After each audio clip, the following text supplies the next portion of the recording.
അസ്സലാമു അലൈക്കും വറഹ്മത്തുള്ളാഹി വബറകാതുഹു. പ്രിയപ്പെട്ട രക്ഷിതാക്കളെ, വിദ്യാർത്ഥികളെ, സമസ്ത കേരള ഇസ്ലാമത വിദ്യാഭ്യാസ ബോർഡ് 3-ാം ക്ലാസ്സിലേക്ക് പുതുതായി പരിഷ്കരിക്കപ്പെട്ട ഫിഖ്ഹിന്റെ 2ാമത്തെ ചാപ്റ്ററാണ് വായിക്കുന്നത്.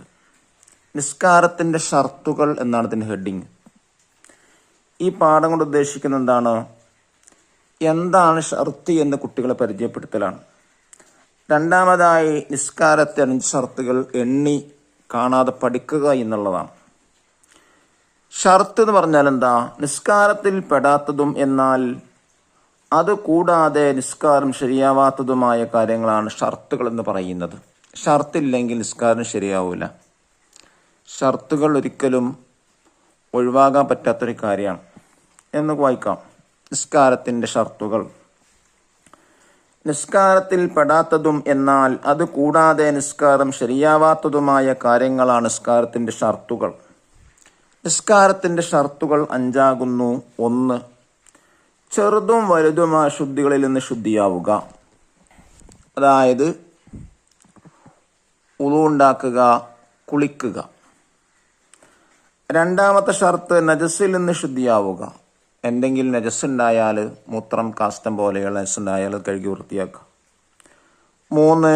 ഔറത്ത് മറക്കുക. പുരുഷൻ്റെയും സ്ത്രീയുടെയും ഔറത്ത് വ്യത്യസ്തമായ ഔറത്താണ്. അതൊക്കെ മറക്കാൻ ഇൻഷാ അല്ലാഹ് മറ്റു ക്ലാസ്സിൽ പഠിക്കും. 4. സമയമാവുകയും ആയെന്നറിയുകയും ചെയ്യുക.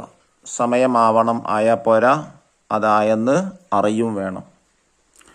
5ാമത്തെ ഷർത്ത് ഖിബിലക്ക് മുന്നിടുക. ഇത്രയും ഷർത്തുകൾ പാലിച്ചിട്ട് മാത്രമേ നിസ്കരിക്കാവൂ. ഇനി നമുക്ക് തരീബാത്ത് വായിക്കാം, ഒന്ന് വ്യക്തമാക്കാം. നിസ്കാരത്തിൻ്റെ ഷർത്ത് എന്നാൽ എന്ത്?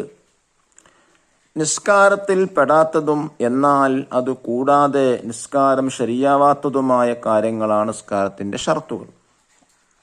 2ാമത്തെ ചോദ്യം: നിസ്കാരത്തിൻ്റെ ഷർത്തുകൾ എത്ര? 5. ഇനി നോക്കൂ, നിസ്കാരത്തിൻ്റെ 5 ഷർത്തുകൾ ഏതെല്ലാം? 1. ചെറുതും വലുതും അശുദ്ധികളിൽ നിന്ന് ശുദ്ധിയാവുക.